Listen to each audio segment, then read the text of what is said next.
So I'm finally getting a chance here to look at a couple new fragrances that I've been wearing in my rotation recently. Both of these are new to my collection, and I've almost exclusively been wearing both of these scents. And they're very different. They both have notes that I really enjoy, and I just wanted to share that with you guys. I think both of these are kind of under the radar to some extent. You might have heard of them, but I don't think either of these get enough attention currently. So, this first one I'm going to be talking about is actually a new release. It's a flanker of a scent that you guys have probably heard of, and is Encre Indigo by Lilique. So, I'm sure if any of you guys are in the niche game at this point, you've heard of Encre Noir.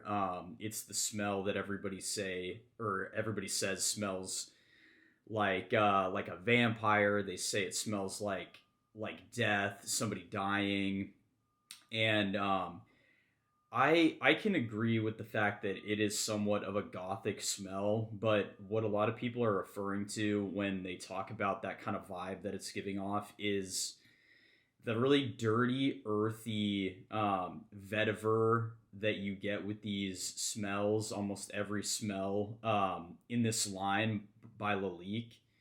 And that is, it's almost like upturned soil. It smells like damp soil.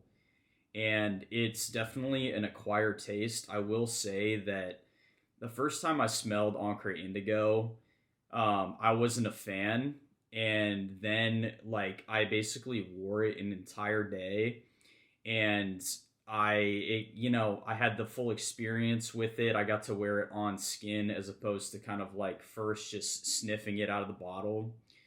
And this scent is crazy. Like, I ended up coming back to it the next day, and I was just like, damn, this was like a lot better than I initially remembered. And there's something kind of like addictive about this smell, and it's just so different than anything else. So the opening notes in this are juniper, it has bergamot, it has pink pepper, and then there's actually bay leaf in this, which gives it just a little bit of sweetness, very subtle. It has black tea, which is a pretty prominent note, I would say, throughout the whole wearing experience. And then, of course, a lot of vetiver in the dry down, and actually throughout as well. That's kind of the signature vetiver soil smell that you get with the Encre line.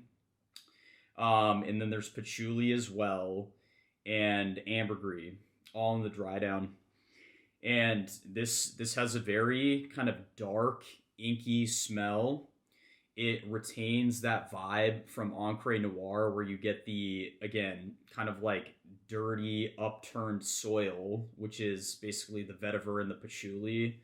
And man, I just think that with the black tea and the juniper and pink pepper makes for a really nice kind of like fresh burst. But then, this just smells so unlike anything else, and it's kind of airy, very wearable. I'm just gonna spray it right now.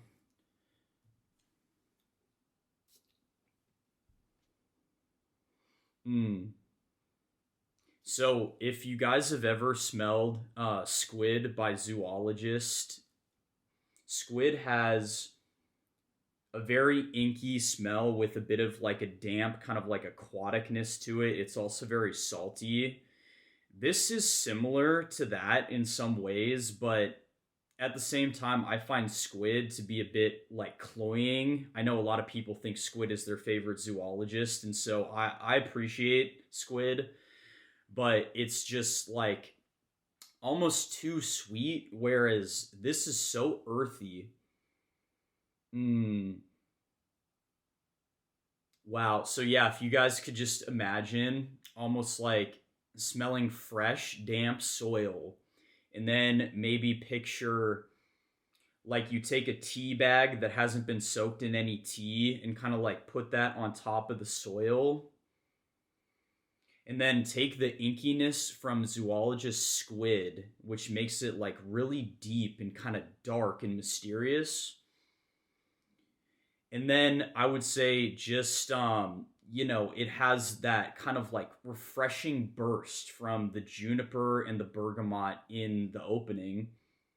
And this is just such a cool smell to me. Again, I own Encre Noir, and I do enjoy that smell. Like, I think it's cool to kind of like pull off stuff that's like really different, stuff that's, very memorable. And so I didn't necessarily know what to expect from Encre Indigo, but the thing is that this is like a very dark blue smell. Like, if you take the typical Ambroxan, Bleu de Chanel kind of blue scent, and if you just make it really dark, I mean, the color indigo really accurately captures what this smell is, and it's just so unique, and I think it's very cool, and I think you guys will like it. Give it a try. Although it's a bit polarizing, so maybe sample it before.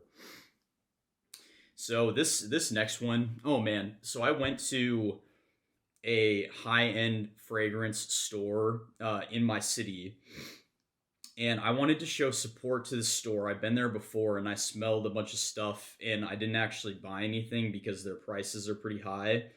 But I wanted to show some support this time because the woman that works there was really nice. And so I went in and I smelled a bunch of stuff, and I didn't necessarily know what to get. But I had my eye on this smell for a while, and I'd watched a lot of videos about it. And I was even debating taking it back and getting something else, but I gave it a chance and I started wearing it. And this has become like my current signature smell at the moment. This is literally what I wear to bed. This is what I wear when I go to the gym. This is like my all day wear right now. And that is Original Santal by Creed. And in my opinion, probably the most underrated Creed other than Original Vetiver. So this smell, it also has juniper. I love the juniper, man. Like, I know this Encre Indigo has juniper as well. Diptyque Orpheon has juniper. That's another smell that I absolutely love. And I was kind of comparing this to Orpheon in my head because that was my daily wear before I got this. Orpheon is very powdery. It has, again, that balance between the masculine woodiness and kind of the more feminine floral notes, the white floral notes, and that powderiness, which I like. This is more masculine, in my opinion. So, again, it does have juniper in the opening. It has orange, it has bergamot, it has ginger, and it has rosemary. So there's a lot of complex notes in the opening, and then you get some kind of like cinnamon in the mid. Let's see, lavender, orange blossom, geranium, and then in the dry down you're gonna get tonka bean, musk, cedar, and oak moss. Whew! This stuff is so good. I don't really know why this isn't more talked about within Creed's lineup. So a lot of people say this smells like a Mont Blanc smell. But then I did more digging into this, and the Creed smell has a lot more depth. It has more complexity. It's more kind of like elegantly put together. And there are a lot of notes in this breakdown, but I'll just spray it and give you guys kind of like my vibe. So,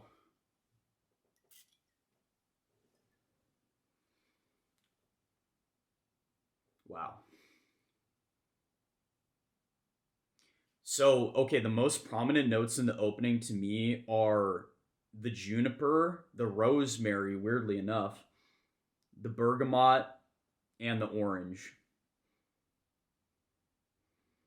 Mm. It just has this kind of like weirdly like green vibe in the opening, but then there's all this kind of like subtle sweetness in the background. This is a very musky smell, like it dries down to be absolutely beautiful.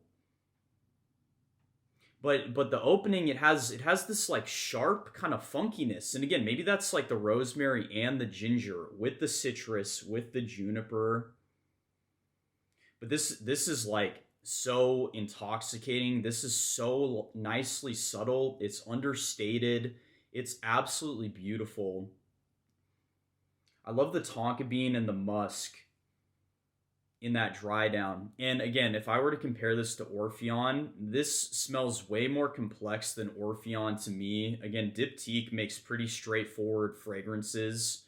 That again, that's something that they do really well. They make a lot of elegant, simplistic fragrances, whereas I think this is much more complex.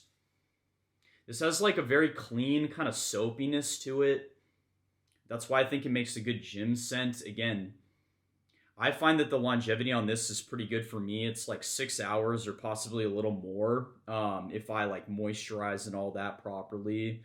But a lot of people are also saying this smells like kind of like this old classic fragrance called Jupe, which I've never actually smelled. But it has like a nostalgic kind of vibe to it. Um, while I think at the same time being quite modern and interesting. And again, I've smelled a lot of stuff from Creed. Like I've smelled Silver Mountain Water, Virgin Island Water, GIT, Aventus, Aventus Absolute, Aventus Cologne, Royal Oud. So I kind of know what Creeds are about, and I think that again, Creed gets a lot of hate, but they do put together scents that I think like smell very luxurious. They have a lot of depth, and I don't mind respraying personally, but to me, again, having smelled all of those Creed fragrances, including like, my one of my faves, which is Silver Mountain Water, this is just so good and different than anything else to me. And this is such a good, like, dumb reach.